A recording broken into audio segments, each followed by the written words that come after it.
안녕하세요. 오랜만에 하키피디아로 돌아왔습니다. 불과 며칠 전이죠. 지난 17일 아랍에미리트 아부다비에서 예멘 후티 반군의 드론 테러가 발생했습니다. 공교롭게도 17일은 문재인 대통령이 아부다비를 방문하기로 예정되어 있었던 날이기도 하죠.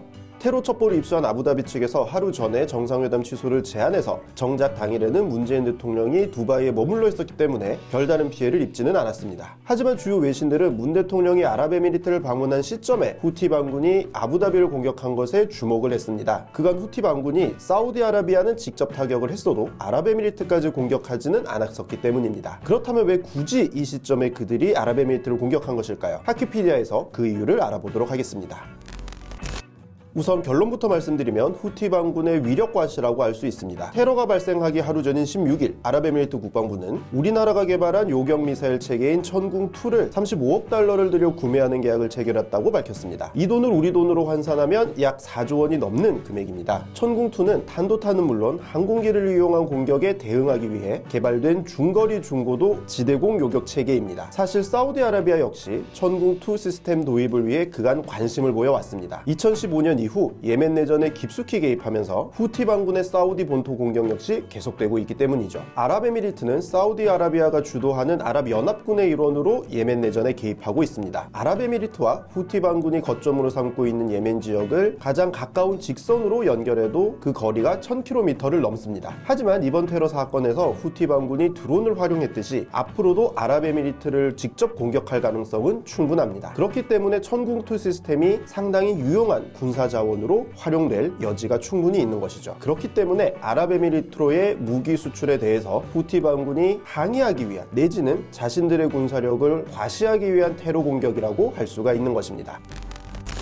표면적으로는 이렇지만 사실 그 이면에는 조금 더 복잡한 역학관계가 있는 것으로 판단됩니다. 예멘 내전은 사우디아라비아를 위시해서 수니 계열 아랍 국가들이 지원하는 예멘 중앙정부, 그리고 이란을 포함한 시아 계열이 후원하는 후티 반군, 마지막으로 남예멘의 재분리를 주장하는 남부과도위원회 등 총 3개의 세력이 주도권 다툼을 하고 있고요. 알카에다와 IS 등과 같은 테러 단체들도 예멘에서 각자의 세력을 확장하고 있는 등 그야말로 군웅할거의 시대라고 할 수 있습니다.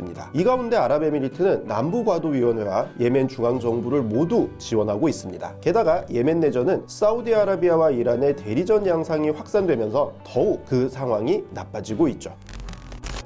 여기에 한국은 문재인 정부 출범 이후 사우디아라비아나 아랍에미리트 등과 같은 걸프 아랍 국가들과의 협력을 강화하는 한편 이란과의 관계는 상대적으로 악화되고 있는 중입니다. 작년 1월 초에 MT 케미오가 이란 혁명수비대에 납포된 것도 사실은 이러한 외교관계의 변화가 하나의 큰 이유로 작용을 했던 것입니다. 이란과의 공식적인 외교관계는 사실 국제사회의 제재 때문에 원활하게 진행할 수는 없다고 하더라도 제재와 큰 관련이 없는 민간 교류 같은 경우는 밑에서 유지할 수 있는 것이었는데 그런 교류들마저 이번 정부 들어서는 사실상 전무해졌기 때문입니다. 따라서 이란 입장에서는 한국을 믿을 수 없는 상태가 된 것이죠. 어쨌거나 이런 흐름 속에서 이란과의 민간 네트워크가 거의 무너졌기 때문에 MT 케미오 선박 납포 당시 협상에 애를 먹었다는 후문도 있습니다.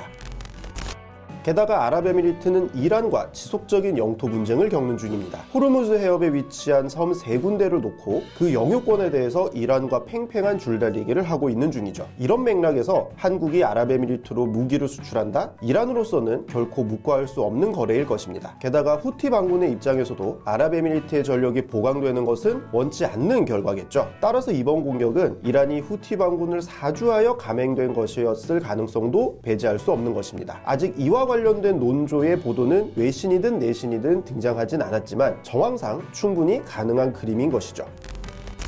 이런 점들을 생각해보면 앞으로 우리나라가 걸프 지역의 역학구도 속에서 과연 긍정적인 포지션을 취할 수 있을지도 다소 우려되는 점이 있습니다. 걸프 아랍 국가들에서 현대건설이나 삼성전자와 같은 우리나라 기업들의 이미지가 매우 좋았던 것처럼 이란에서도 마찬가지로 DLENC나 LG전자 등의 한국 기업들의 이미지가 매우 좋았었습니다. 특히 DLENC의 경우에는 이란 이라크 전쟁이 한창이던 당시에도 건설 현장을 철수하지 않고 사업을 계속 진행 진행을 했었기 때문에 이란 정계의 신뢰가 매우 두터운 편이었습니다. 그렇기 때문에 우리나라는 이란과 아랍 모두와 긴밀한 관계를 유지할 수 있었던 것이고요. 하지만 최근 몇 년간의 외교 행보는 걸프 아랍 국가들에 조금 더 가까워지는 모양새입니다. 물론 아랍을 공부한 저의 입장에서는 이러한 관계 설정이 결코 나쁘지는 않습니다. 하지만 예전과 같은 관계 회복을 이란과 도모할 수 있을지 걱정이 되는 것도 사실입니다. 이란 역시 중동 지역에서 매우 중요한 역할을 하는 국가이기 때문에 우리에게는 꼭 필요한 파트너이기 때문이죠. 오늘 준비한 내용은 여기까지입니다. 하키피디아는 중요한 이슈가 있을 때 다시 돌아오도록 하겠습니다.